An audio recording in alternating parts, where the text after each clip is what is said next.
Okay, so I'm gonna share what I've learned about setting the lightly seating the pilot screw, the fuel mixture screw in these carbs, because I didn't understand what it meant to lightly seat the pilot screw. So in the instructions, it says turn it until it seats lightly and back it out to the spec given. There's the spec. The spec actually changed. Like this is the 1990 update, and it used to be 1 and 5/8. Now it's 2 and 1/8. So it's good to have the most recent info. It says damage to the pilot screw seat will occur if the screw is tightened against the seat.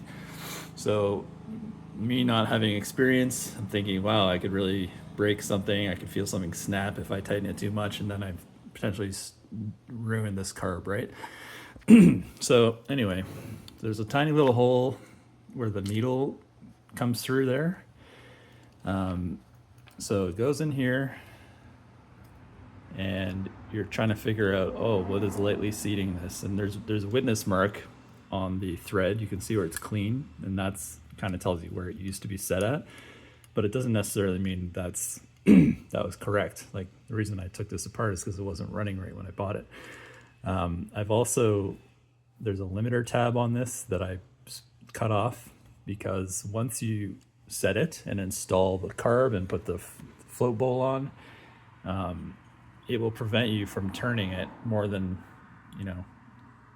340 degrees, I guess. So you kind of have to get it right before you put the whole thing together, unless you deal with that limiter tab. This replacement, I got, the rebuild kit. They're not identical. The parts are not identical. So I've been advised to only use the gaskets and O-rings and not the hardware. And that's fine by me. That's all I really wanted to replace. So I put the new O-ring on there. Anyway, so I'm trying to figure out what is lightly seating this, because the starting point determines whether this is going to be set properly, right? So I don't feel any resistance. There's a spring, so it's going to start to feel some resistance when it gets to where the spring is. Okay, so now I feel resistance. So the spring is now compressing. So is that seated?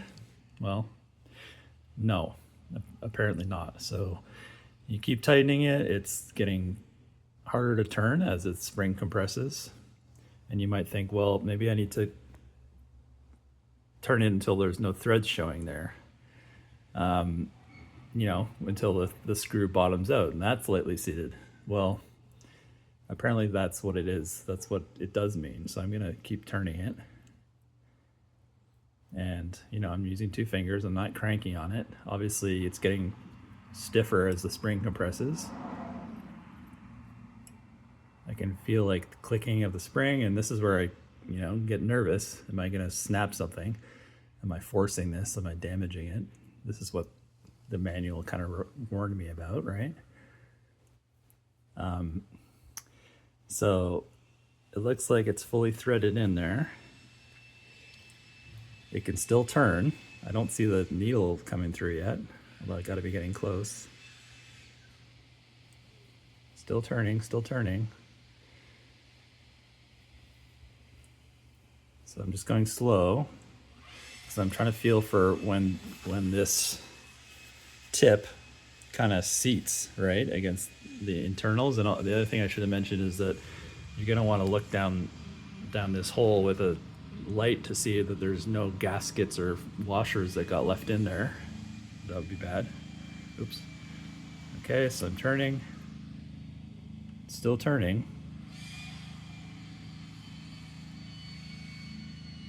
It hasn't got harder, it's just still turning, right?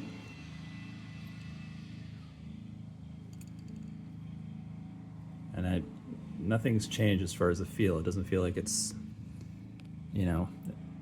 hit anything. And then the other thing to remember is once I do seat it, I'm immediately going to turn it just over 2 revolutions back out. So it's not going to be in as tight as I initially set it to.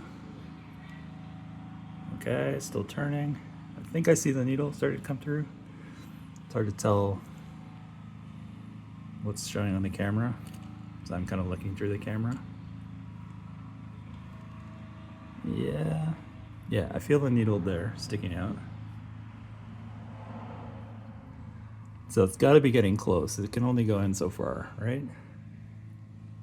And I'm, like, once it stops, I'm not going to put any tightening torque on it. So I think it stopped. So that's lightly seated as far as I understand, okay? So the needle tip is actually poking through. If I was putting this in with no spring, it would be very easy to tell when it bottoms out. But it's harder to tell when the spring is in there, okay? So I'm going to use this tab as like my marker. So I'm going to turn it back 1 revolution. Okay, that's 1, and then we're going to go 1 more. I'm going to go slow, just because there's things under pressure in here. Okay, so that's 2, and then I'm going to go 1/8, so that's 1/2 of a quarter, right? So I'm going to go just like that. I think that's going to be fine, just pointing straight up. Okay, and that's the starting point. Then when you put it together, you can fine tune it, right? So now I don't feel the needle. The needle's gone back inside, and no one can accuse me of over tightening that. But just for argument's sake, I'm going to take it out again. We're going to inspect and make sure nothing's broken or anything like that. Nothing's been smushed or whatever. So now it's very loose again. It's actually, you can rattle it inside the... Now I believe this is the OEM pilot screw because it's got that limiter tab, which is like an emissions thing. They don't, if it was not OEM, it probably wouldn't have that tab on it. You can take the tab off by heating it apparently. Okay, so it looks to be, all in one piece. Now if I were to take this and screw it in, it's not going to get progressively tighter. It's just going to go in until it stops, and that's the seating. That's the lightly seating. So nothing coming through yet. Still just easy, just going in easy. It's pretty much already gone on all the way as far as the threads. It's starting to come through there. And now it's basically stopped. So it's bottomed out, it's seated. And it was about the same as what that one was. So that tells me that I did it correctly. If you were to use a screwdriver, I feel like it would be easier to over torque this. So I'm just using 2 fingers, and then you would want to do your 2 1/8 turns out.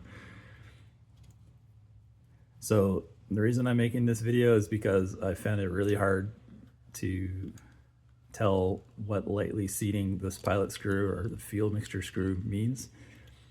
And a lot of the experts who've done this 100 times gloss over that because they forgot what it's like to be doing this for the first time. So I don't think this pilot screw was set correctly by the previous, whoever previously worked on this. I think it was out too far. So again, we'll check to see if the witness marks are visible when we're done adjusting.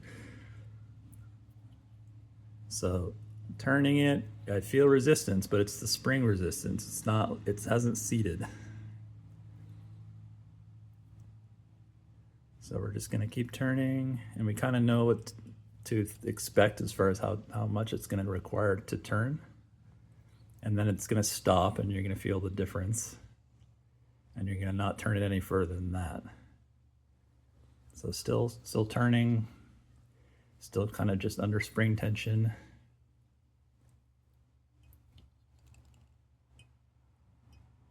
You can kind of hear the spring clicking as it turns. Okay, right?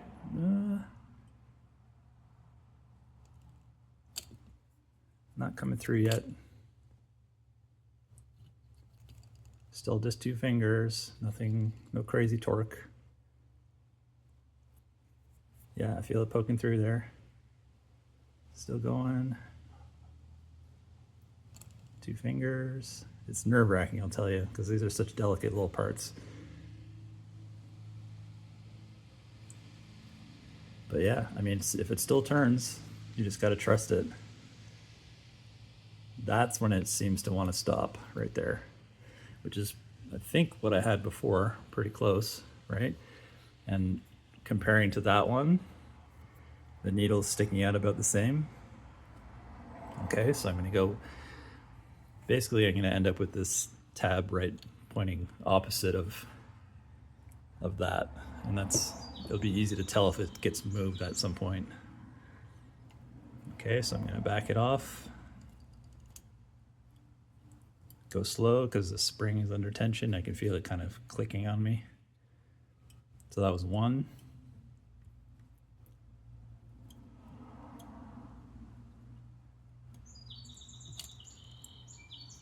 Here comes two. And then 1/8 would be a quarter turn minus a half. So we're gonna go just basically there. Again, it doesn't have to be perfect, especially because I cut this tab off, so I can adjust it as much as I want. And that, as far as I could tell, is how you seat these pilot screws.